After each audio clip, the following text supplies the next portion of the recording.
Hello. Formula empirical फार्मूले में हम देख रहे हैं कि एम्पेरिकल फार्मूला कैसे बनता है, कैसे रिप्रेजेंट होता है, ये कैसे हम पता कर पाते हैं कि एम्पेरिकल फार्मूला बनता है। तो जैसे कि हम देख रहे हैं एम्पेरिकल फार्मूले में कि एम्पेरिकल फार्मूला और मॉलिक्यूलर फार्मूला। तो an empirical formula represent the simplest Boyle number ratio of various atoms present in a compound। जब हम बात करें एम्पेरिकल फार्मूला रिप्रेजेंट करता है simplest voile number ratio of the various atom present in A compound. Means एक जो voile number, एक पूर्ण संख्या जिसमें एटम प्रेजेंट रहते हैं किसी कंपाउंड में। तो whereas the molecular formula, जबकि molecular formula show the extra number of the different types of the atom present in a molecule of a compound. और जबकि मॉलिकुलर फार्मूला शो करता है उसकी एग्जैक्ट नंबर कि कितने डिफरेंट टाइप्स ऑफ एटम्स उस molecules में प्रेजेंट है। मॉलिक्यूल ऑफ ए कंपाउंड या जो मॉलिक्यूल्स जो कंपाउंड बने हैं उनमें प्रेजेंट है कितने एटम्स, डिफरेंट टाइप्स। तो अब हम बात करते हैं कि if the mass percentage various elements, अगर हम मास परसेंटेज निकालें अलग अलग एलिमेंट्स का जो प्रेजेंट इन ए कंपाउंड, जो कंपाउंड में प्रेजेंट रहते हैं, इस non it's empirical formula and can be determined. तो जैसे हम बात करें कि मास परसेंटेज अगर हमें पता हो अलग अलग एलिमेंट्स का, तो उससे हम एम्पेरिकल फार्मूला है उसे भी डिटरमाइन कर सकते हैं। And the molecular formula can further B obtain if the molar mass is known. और अगर हमें मोलर मास पता है तो हम इजीली मॉलिकुलर फार्मूला भी निकाल सकते हैं। और मॉलिकुलर फार्मूला निकालने के लिए देखिए,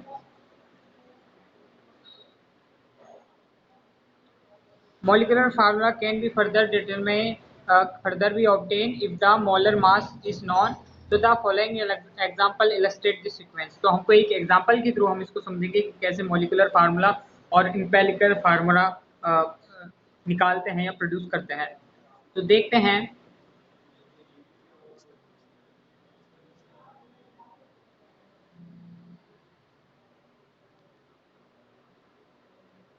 तो सबसे पहले एक जो एग्जाम्पल है हमारा, वहाँ देखिए कि एक कंपाउंड कंटेन 4.07% हाइड्रोजन। एक कंपाउंड 4.07% हाइड्रोजन कंटेन करता है एंड 24.27% कार्बन है उसमें एंड 71.65% क्लोरीन है उसमें and it molar mass is 98.96 ग्राम। और उसका जो मोलर मास है हमें 98.96 ग्राम दिया हुआ है। And what are the empirical and molecular formula. तो हमको एम्पेरिकल और मॉलिकुलर फार्मूला निकालना है। आप सोल्यूशन देखो। Step first, conversion of mass percentage to gram.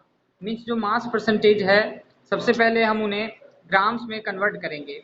Mass percentage को हम ग्राम में कैसे कन्वर्ट करते हैं, तो सबसे पहले ये देखो कि since we are having mass percentage, it is convenient to use 100 gram of the compound। माना हमने कि वो कंपाउंड 100 ग्राम था as the starting material and thus it in the 100 gram sample above the compound। और फिर वो जो 100 ग्राम कंपाउंड में से अगर हम परसेंटेज निकालें तो जैसे हाइड्रोजन जाएगा 4.07 ग्राम, तो हाइड्रोजन 4.07 ग्राम हो जाएगा। और फिर उसी हिसाब से जो कंपाउंड है उसको निकालते हैं। जैसे कि यहाँ देखो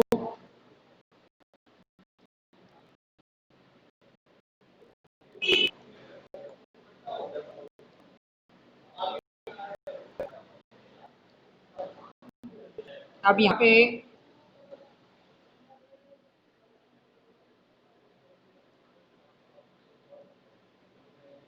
देखिए कि 100 gram sample of the above compound 4.07 gram hydrogen and 24.27% carbon and the 71.65% chlorine are present. And हम बात करें कि कन्वर्ट इनटू द मोल्स। फिर हम इन्हें मोल्स में कन्वर्ट करेंगे। मोल्स में किस तरह कन्वर्ट करेंगे हम देखते हैं इन्हें। तो मोल्स में कन्वर्ट करने के लिए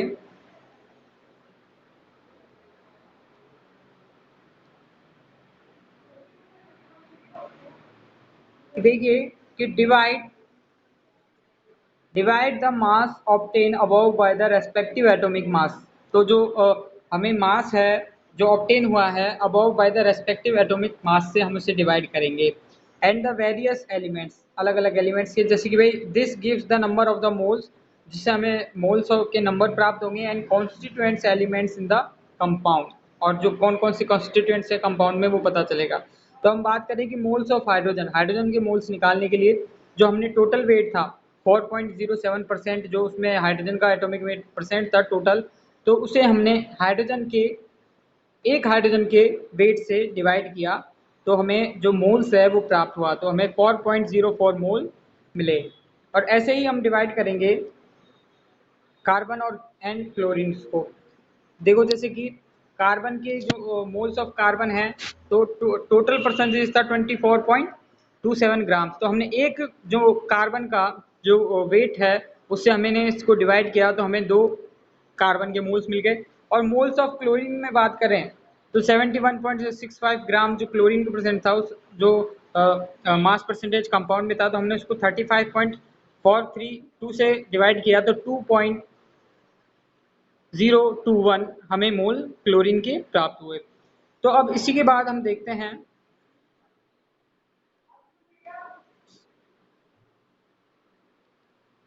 जो थर्ड स्टेप है हमारा। थर्ड स्टेप में कि divide each of the mole values obtain above the smallest number amongst them.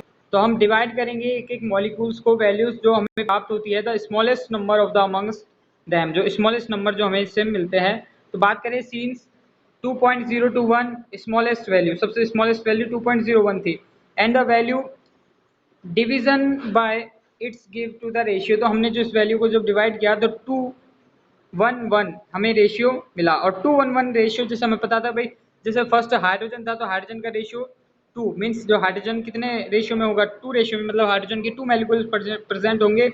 And carbon का रेशियो 1 आया, इट मीन्स जो कार्बन एक रेशियो में प्रेजेंट होगा, और क्लोरीन का एक रेशियो आया, तो इसका मतलब एक क्लोरीन का मॉलिक्यूल प्रेजेंट होगा।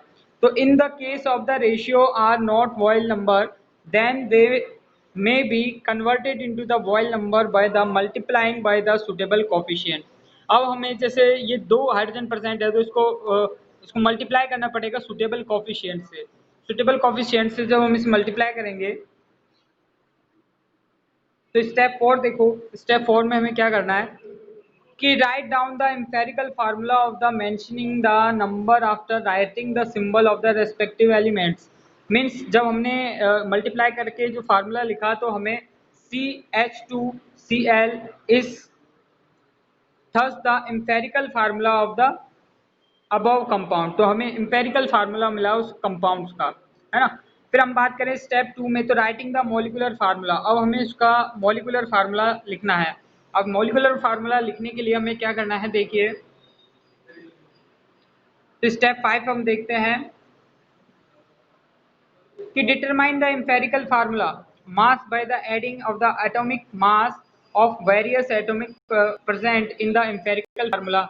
तो हम बात करें एम्पेरिकल फार्मूले में जो प्रेजेंट थे उनके हमने डिवाइड करके उनका जो फार्मूला लिखा था एम्पेरिकल फार्मूला मास इज। तो एम्पेरिकल फार्मूला का जो हमने मास निकाला, जैसे निकाला 12.1 जो कार्बन का था, फिर हाइड्रोजन को हमने डिवाइड किया 2 मॉलिक्यूल से, और 13.5.453, तो हमने टोटल इसका एम्पेरिकल फार्मूले का मास निकाला। अब हमको क्या करना है हमारे नेक्स्ट जो इसमें स्टेप में कि divide the molar mass by empirical formula. तो हमें मोलर मास को divide the molar mass by the empirical formula से डिवाइड करना है। तो मोलर मास हमारा था 98.96 ग्राम, एंड एम्पेरिकल फार्मूले का मास था 98.48 ग्राम। तो इसको हमने 2 से मल्टीप्लाई कर दिया, तो इधर 2 वैल्यू आ गई।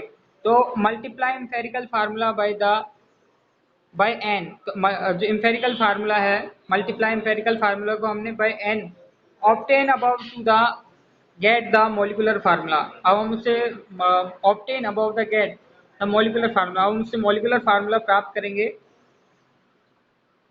तो एम्पेरिकल फार्मूले से मॉलिकुलर फार्मूला निकालने के लिए, तो एम्पेरिकल फार्मूला है CH2Cl, एंड इसको हमने 2 से मल्टीप्लाई किया, तो हैंस मॉलिकुलर फार्मूला हमको प्राप्त होगा C2H5 Cl2 मीन्स अब हमें जो मॉलिक्यूलर फार्मूला है जो परफेक्ट प्राप्त हुआ है जिसके अंदर कार्बन की वैलेंसी 4 है ना, कार्बन की वैलेंसी 4 है और जो कार्बन 4 जो इजीली बॉन्ड का फॉर्मेशन कर रहा है तो वो इजीली हमें प्राप्त हुआ, जो नॉर्मल मॉलिक्यूलर फार्मूला है वो प्राप्त हुआ। तो नॉर्मल मॉलिक्यूलर फार्मूला और एम्पेरिकल फार्मूला उसमें थोड़ा डिफरेंस होता है, तो ये डिफरेंस आप देखें, इस वीडियो को कंप्लीट देखें, और भी अदर एग्जांपल हम इसमें सॉल्व करेंगे।